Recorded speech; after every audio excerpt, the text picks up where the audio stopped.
Topic है हमारा राजपूतों की उत्पत्ति। ठीक है दोस्तों, इसको हम तीन चार सब पॉइंट में बांट लेते हैं जिससे हमें पढ़ने में आसानी होगी। इसका पहला जो सब पॉइंट है वो है, कौन से विद्वान राजपूतों को आर्यों की संतान मानते हैं? आर्यों की संतान।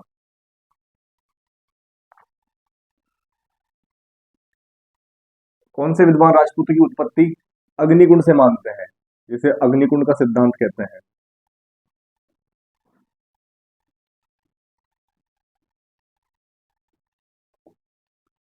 दोस्तों बिल्कुल सिंपल सा क्वेश्चन आएगा कि भाई कौन सा विद्वान राजस्थान राजपूतों की उत्पत्ति अग्निकुंड से मानता है, बस हमें वो टिक करना है। ज्यादा डिटेल में जाने से कोई मतलब नहीं है। हमारा जो मेन पर्पस है, जो मेन उद्देश्य है, वह एग्जाम क्रैक करना है। तीसरा,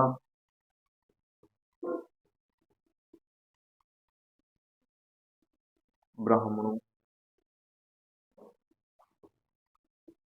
ब्राह्मणों की संतान खेलो या फिर ब्राह्मणों से उत्पत्ति खेलो।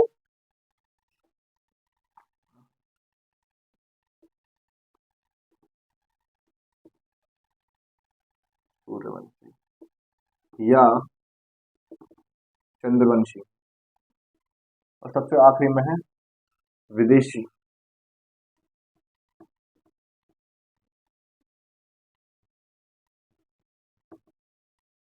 विदेशी द्वारा।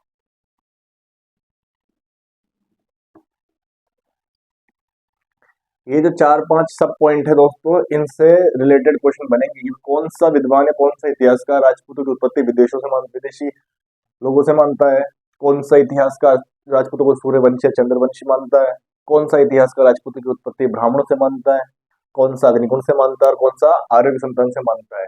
तो हम सीधा टू द पॉइंट बात करेंगे, इधर उधर की बिल्कुल बात नहीं करेंगे।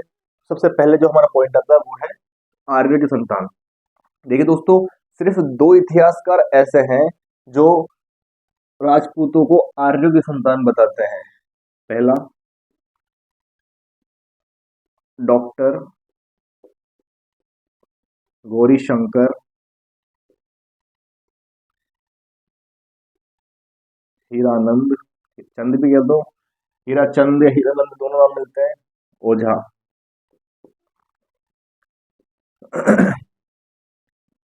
और दूसरा, सीवी वेग। दोस्तों डॉक्टर गौरीशंकर हीराचंद ओझा और सी विवेक, ये दो इतिहासकार ऐसे हैं जो राजपूतों की उत्पत्ति आर्यों से मानते हैं कि राजपूत जो थे वो आर्यों के संतान थे। हम बात करेंगे डॉक्टर गौरीशंकर जो जीएच ओझा है, वह ऐसा क्यों मानते हैं, उनको ऐसे क्या प्रमाण मिले जिससे उन्होंने बताया कि राजपूत जो है वो आर्यों के संतान है। तो देखिए दोस्तों, डॉक्टर गौरीशंकर हीराचंद से पूछा गया तो वो कहते हैं कि देखो, सिर्फ बात ऐसी है कि ये जो राजपूत है ना, वो आर्यों की तरह अश्व रखते हैं। अश्व का मतलब घोड़ा। पहले आर्य लोग थे जो घोड़े रखते रखते होंगे। तो गौरीशंकर हीराचंद ने कहा कि भाई जो राजपूत हैं ये घोड़े रखते हैं। अच्छा भाई, और क्या बताया इन्होंने? और बताया कि अस्त्र शस्त्र भी रखते हैं। अस्त्र शस्त्र भी रखते हैं। अच्छा, और ये युद्ध को महत्व देते हैं। युद्ध को महत्व देते हैं। तो देख लो, इतनी समानताएं हैं आर्यों में और इनमें, तो ये राजपूत आर्यों की संतान हुए। लेकिन अश्व तो कोई भी रख सकता है, अस्त्र शस्त्र भी कोई रख सकता है, युद्ध को तो कोई भी महत्व दे सकता है। और बताइए ओझा साहब, और क्या क्या कारण लगते हैं आपको कि ये राजपूत आर्य की संतान थे? फिर ओझा जी कहते हैं, देखो, इनकी शारीरिक बनावट, शारीरिक बनावट बिल्कुल आर्यों की तरह है। आर्यों का भी ऊंचा कद, वजन, सुडौल शरीर। तो ये जितनी भी चीजें हैं, इसके आधार पर मैं एक चीज कह सकता हूँ कि ये जो भी राजपूत है वो आर्यों की संतान है। तो ओझा जी का ये मत था। दोस्तों ये चीजें आपसे नहीं पूछी जाएगी, चीजें पूछी जाएगी ये कि राजपूतों को आर्यों की संतान कौन बताता है, तो उसका राइट आंसर आएगा गौरीशंकर हीराचंद ओझा। ओझा जी ने बता दिया, अपना सिद्धांत दे दिया। उस वो सिद्धांत ऐसा क्यों मानते हैं उसके पीछे उन्होंने कारण दे दिया। तो हमारे जो सी विवेक थे, ये भी ओझा जी का समर्थन करने लग गए कि भाई ओझा जी ने जो कह दिया वो फाइनल है। तो मेरा भी मत यही है कि जो राजपूत है इनकी उत्पत्ति आर्य से हुई। वो तो सिंपल सा क्वेश्चन बनेगा कि कौन से इतिहासकार राजपूतों की उत्पत्ति आर्यों से मानते हैं। आपको ऑप्शन दे दिए जाएंगे, गौरीशंकर, हीराचंद ओझा, व सी विवेक, चंद्रवरदाई व जयानक, मोहम्मद नैणसी व कर्नल जेम्स टोड, या इनमें से कोई। तो आपको चुनना है डॉक्टर गौरीशंकर, हीराचंद ओझा और सी वी वे। दोस्तों समझ आया? बिल्कुल सिंपल सी चीज है। इस डॉक्टर गौरीशंकर, हीराचंद ओझा और सी वी वे राजपूती की उत्पत्ति किससे मानते हैं? आर्यों से। ये हमारा पहला सब पॉइंट होता है जो हमने पढ़ लिया। अब हम बात करेंगे दूसरी की तरफ, अग्निकुंड का सिद्धांत।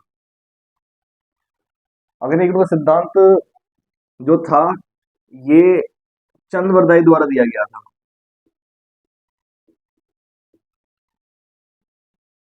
चंद्रवरदाई की पुस्तक थी पृथ्वीराज रासो।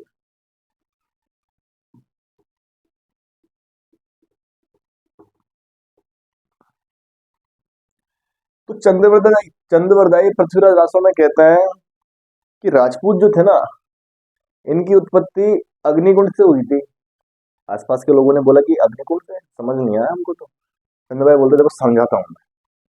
इसके लिए मैं तुमको लेके चलूंगा प्राचीन काल में।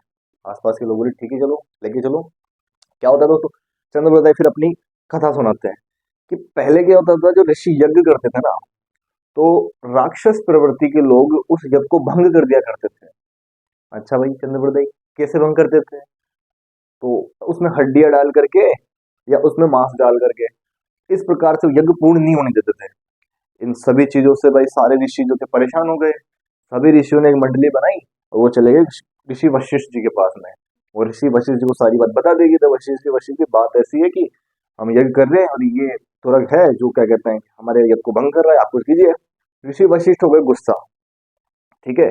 और ऋषि वशिष्ठ गुस्से में पहुंच गए आबू पर्वत पे। आबू पर्वत पहुंच गए, या फिर वो आबू पर्वत पे ही रहते थे। तो कहानी है, आप ज्यादा सीरियस मत लेना इसको, इतिहास से बस कहानी है जो इन्होंने बताया।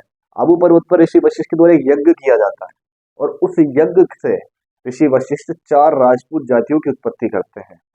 दोस्तों इनका क्रम बहुत जरूरी है और क्रम पूछा जाता है, बाकी कहानी आपके काम की नहीं है। सिर्फ ये क्रम जरूरी है और एक सबसे आखिरी में कौन निकला ये जरूरी है। तो हम जो इंपॉर्टेंट है उस पर ज्यादा जोर देंगे, जो नॉर्मल है उसके कहानी की तरह पढ़ेंगे। ठीक है दोस्तों, चलिए। पृथ्वीराज आसु के अनुसार आबू पर्वत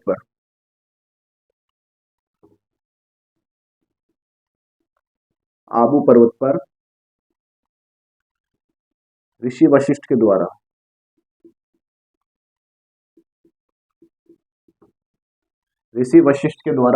एक यज्ञ किया जाता है।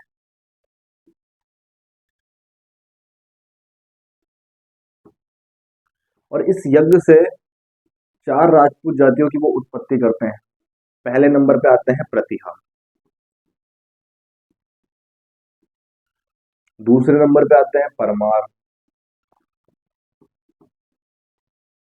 तीसरे नंबर पे आते हैं चालुक्य और चौथे नंबर पे आते हैं चौहान।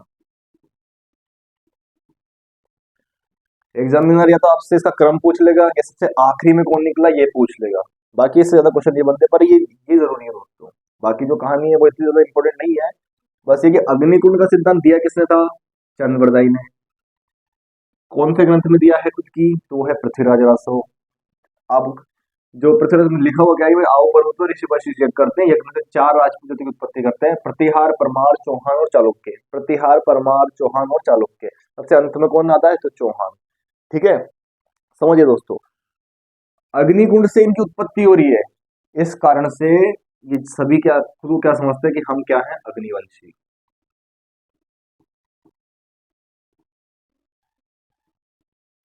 अग्निकुंड से इनकी उत्पत्ति हो रही है, इस कारण से खुद को अग्निवंशी समझते हैं। ठीक है दोस्तों, समझ में आया? अब बात आती है कि भाई एक ही विद्वान है, एक ही इतिहासकार है जो राजपूतों की उत्पत्ति अग्निकुंड समझते हैं। तो नहीं भाई, ऐसा कैसे हो सकता है कि भाई एक ही व्यक्ति माने? और भी इसके भाई बंधु है। ठीक है, उनको ये था पहला इतिहासकार। दूसरे इतिहासकार की हम बात करेंगे तो वो है जयानक। जयानक एक विद्वान है जिसने एक पुस्तक लिखी थी पृथ्वीराज विजय। पृथ्वीराज विजय।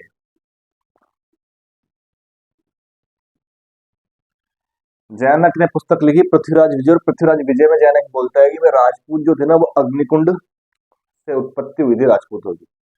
लोगों ने पूछा कि अच्छा जैनक, जब वो समझ गए हम तो कि ऋषि वशिष्ठ ने यज्ञ किया था और राक्षस प्रवृत्ति के लोग यज्ञ को भंग कर रहे थे, वही ना। जैनक बोलता है कि नहीं, ऐसा नहीं हुआ था। जैनक इस कहानी को थोड़ा सा परिवर्तित कर देते हैं, क्योंकि सेम टू सेम कहानी को जैनक फॉलो करते तो हो सकता है इन्हें लोकप्रियता कम मिलती। तो ये क्या करते हैं, उसे थोड़ा सा परिवर्तित कर देते हैं। वो बोलते हैं कि नहीं, राक्षस भंग नहीं कर रहे थे। जब ऋषि यज्ञ करते थे तो मलेच्छ जाति के लोग उसे भंग करते थे। और जो ऋषि वशिष्ठ जो थे ना, इन्होंने कोई यज्ञ नहीं किया। एक्चुअल में क्या हुआ था कि जो ब्रह्मा जी थे ना, उन्होंने विष्णु का अवतार लिया। विष्णु का अवतार लेकर के उन मलेच्छों का नाश किया, और वही विष्णु का अवतार आगे चल करके चौहान बना। तो जैनक ये वाली कहानी बताता है। तो दोस्तों कहानी तो ज्यादा इंपॉर्टेंट नहीं है। बात दरअसल ऐसी है कि जैनक ने और पृथ्वीराज चौहान दोनों ने राजपूत की उत्पत्ति अग्निकुंड से मानी है। ठीक है दोस्तों। और भी हैं कि इसके विद्वान जो अग्निकुंड के सिद्धांत का समर्थन करते हैं, अग्निकुंड के सिद्धांत का प्रतिपादन करते हैं। तो दोस्तों तीसरे नंबर पे आते हैं हमारे जोधराज महाशय।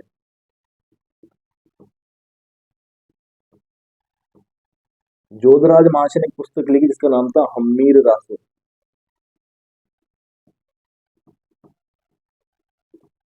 और जोधराज ने अग्निकुंड के सिद्धांत का समर्थन किया। और कोई है क्या? हाँ दोस्तों, एक और है, मोहनोत नैणसी।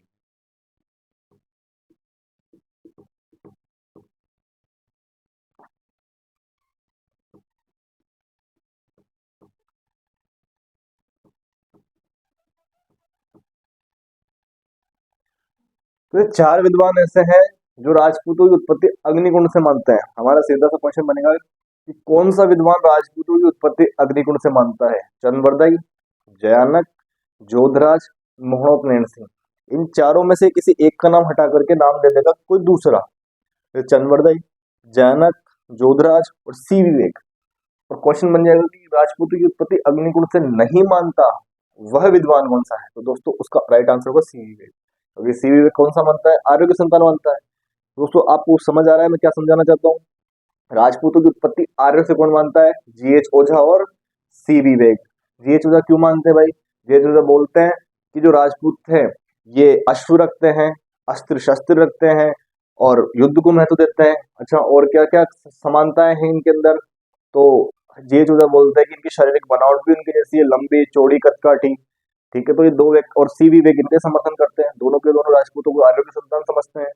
अग्निकुंड का सिद्धांत आता है दूसरा, राजपूती की उत्पत्ति अग्निकुंड से हुई है। इसका समर्थन कौन करता है? तो दोस्तों चंद्रवरदा ही है। कौन सी ग्रंथ में करता है? पृथ्वीराज रासो। क्या करता है? ऋषि यज्ञ कर रहे थे, राक्षस प्रवृत्ति के लोग उसे नष्ट कर रहे थे। ऋषि माउंट आबू पे जाओ, ऋषि सभी है वो वशिष्ठ जी के पास जाते हैं, और क्या कहते हैं, वशिष्ठ जी आबू पर्वत पर यज्ञ करते हैं। यज्ञ से चार राजपूत जाति उत्पत्ति करते हैं, प्रतिहार, परमार, चालुक्य और चौहान। सबसे अंत में कौन आता है? चौहान। ठीक है, और कोई व्यक्ति है जो अग्निकुंड का समर्थन करता है? तो हाँ दोस्तों, जैनक करता है। जैनक की कौन सी पुस्तक है? जैनक की पुस्तक है पृथ्वीराज विजय। जैनक इसको थोड़ा सा परिवर्तित कर देता है। और इसके अलावा जोधराज है जिसकी पुस्तक है हम में रासो, और अंत में मोहनोत नैणसी। तो ये चार विद्वान हैं जो अग्निकुंड के सिद्धांत का समर्थन करते हैं। अब हम बात करेंगे तीसरे टॉपिक सब पॉइंट की। ये दूसरा हो गया, ये पहला हो गया। अब हम बात करेंगे तीसरे सब पॉइंट की, ब्राह्मणों की संतान। दोस्तों बोर्ड भर गया, मैं थोड़े से मिटा देता हूं।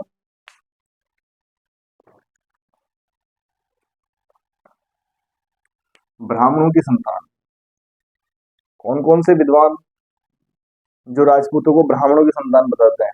दोस्तों इसके साक्ष्य मिले हैं, हम उन साक्ष्यों के आधार पर बात करेंगे। खुद के मन से हम कुछ भी नहीं लगाएंगे। ठीक है दोस्तों, चलिए शुरू करते हैं।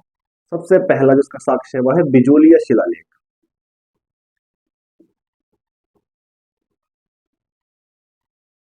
बिजोलिया शिलालेख। दोस्तों बिजोलिया शिलालेख के अंदर राजपूतों को ब्राह्मणों की संतान बताया गया है। बिजोलिया शिलालेख में राजपूतों को वत्स गोत्रीय, वत्स गोत्रीय ब्राह्मण। बिजोलिया शिलालेख में राजपूतों को वत्स गोत्रीय ब्राह्मण बताया गया है। इस आधार पर इतिहासकारों ने अपना दिमाग दौड़ाया होगा, लगाया होगा। और उन्हें बताया गया कि शिलालेख में लिखा हुआ मिल गया कि वत्स गोत्रीय ब्राह्मण है, तो आप कौन से अग्निकुंड सिद्धांत को मान रहे हो और कौन से आर्य संतान मान रहे हो? भाई कल्पना अलग बात है और साक्ष्य अलग बात है। लिखा हुआ ही मिल गया तो वत्स गोत्रीय लोग ब्राह्मणों के संतान हो गए। तो दोस्तों पहला जो हमें साक्ष्य मिल रहा है कि राजपूत जो ब्राह्मण संतान है वो है बिजोलिया शिलालेख, जिसके अंदर राजपूतों को कौन से ब्राह्मण बताया गया है? वत्स गोत्रीय ब्राह्मण बताया गया है। दूसरा, डॉक्टर स्मिथ,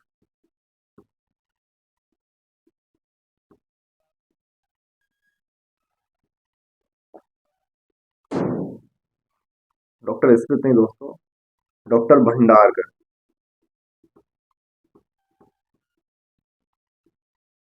भंडारकर बोलो, भंडारकर बोल लो, एक ही बात है।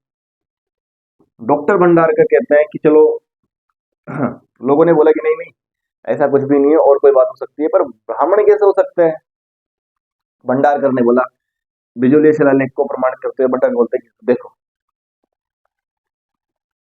चित्तौड़ और अचलेश्वर,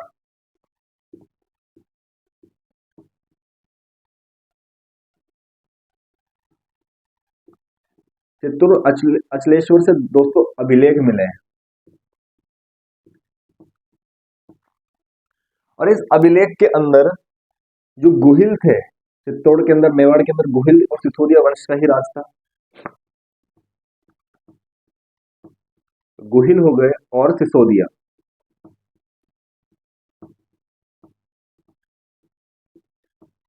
गुहिल और सिसोदिया को ब्राह्मण बताया गया है। तो भंडारकर बोलते हैं चलो भाई बिजोलिया शिलालेख को पूरा तो पढ़ नहीं रहा था, लो मैं दो शिलालेख और ले आता हूँ, अभिलेख और लेता हूँ। तो चित्तौड़ अभिलेख और अचलेश्वर अभिलेख, इन दोनों के अंदर गुहिल और सिसोदिया को क्या बताया गया है? ब्राह्मण बताया गया है, ब्राह्मणों की संतान बताया गया है।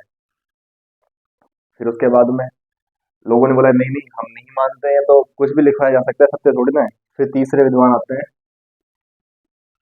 डॉक्टर दशरथ शर्मा।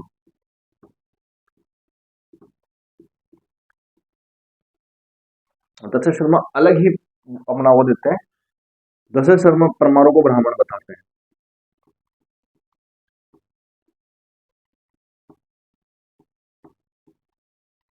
दशरथ शर्मा बोलते हैं कि परमार जो थे ये तो ब्राह्मण थे, और अच्छा भाई परमार ब्राह्मण क्यों थे? तो दशरथ शर्मा कहते हैं कि जिस तरह से संकट आने पर शुंग जाति हो गई, सातवाहन हो गई, इन्होंने शस्त्र उठाए, उसी प्रकार जब संकट आया होगा तो ब्राह्मणों ने शस्त्र उठा करके क्षत्रिय धर्म धारण कर लिया। पर आज जो क्षत्रिय, इसका मतलब ये थोड़ा ना था कि वो पहले ब्राह्मण नहीं थे, पहले तो ब्राह्मण ही थे ना वो।